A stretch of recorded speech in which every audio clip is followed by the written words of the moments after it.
बिहार के सीतामढ़ी में एक छोटे से गांव का प्राथमिक स्कूल, जहां हर दोपहर घंटी बजते ही बच्चे लाइन बनाकर खड़े हो जाते थे, क्योंकि मिड डे मील उनके लिए सिर्फ खाना नहीं था बल्कि उम्मीद थी, एक भरपेट दिन की उम्मीद। लेकिन किसी को नहीं पता था कि इन्हीं मासूम बच्चों की प्लेट से कोई चोरी भी कर रहा है। कुछ हफ्तों से गांव में चर्चा शुरू हुई। आज दाल पतली थी, चावल कम पड़ गया, सामग्री तो आई ही नहीं। माताएं भी कहने लगी, बच्चा खाली पेट आ रहा है घर। शिकायतें एक के बाद एक बढ़ने लगी। शुरुआत में किसी ने ध्यान नहीं दिया, लेकिन फिर एक शिक्षक ने धीरे से कहा, हाजिरी से बच्चे कम हैं, पर रिकॉर्ड में ज्यादा। बस यही बात शिक्षा विभाग तक पहुंच गई। एक सुबह बिना बताए जिला शिक्षा विभाग की टीम स्कूल पहुंची।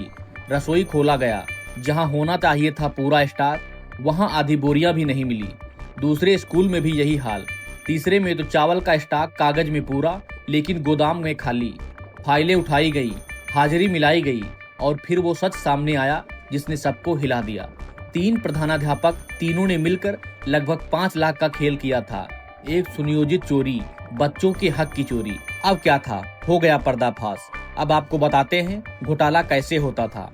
बहुत सीधी चाल, कम बच्चे ज्यादा हाजिरी, कम राशन पूरा दिखाया, सामग्री आधी आई, कागज में दोगुनी दिखाई, और ये सब महीनों तक चलता रहा। किसी को भनक भी नहीं लगी, क्योंकि अपराध करने वाले स्कूल के इंचार्ज ही थे। अब उल्टी गिनती शुरू हुई। जांच टीम ने जैसे ही पूरे कागज खंगाले, तीनों प्रधानाध्यापकों के नाम साफ साफ सामने आए। अब प्रशासन ने कहा है, जो पैसा खाया गया वही पैसा उनसे वापस लिया जाएगा, चाहे वेतन से कटे, चाहे संपत्ति से या कार्रवाई से। इस खेल का अंत तय है और अब अदालत की बारी है। खाना सिर्फ पेट भरने वाला नहीं होता, ये भरोसा भी भरता है। और जब भरोसे को चुराया जाए तो चोट सिर्फ बच्चों पर नहीं, पूरे समाज पर लगती है। सीतामढ़ी की इस कहानी ने एक बार फिर दिखा दिया कि जो बच्चों के हक का खाएगा वो बच नहीं पाएगा। आप देख रहे हैं एबीएन समाचार, और ये थी सीतामढ़ी के स्कूल के भीतर छुपी उस चोरी की कहानी जो आखिरकार पकड़ ली गई।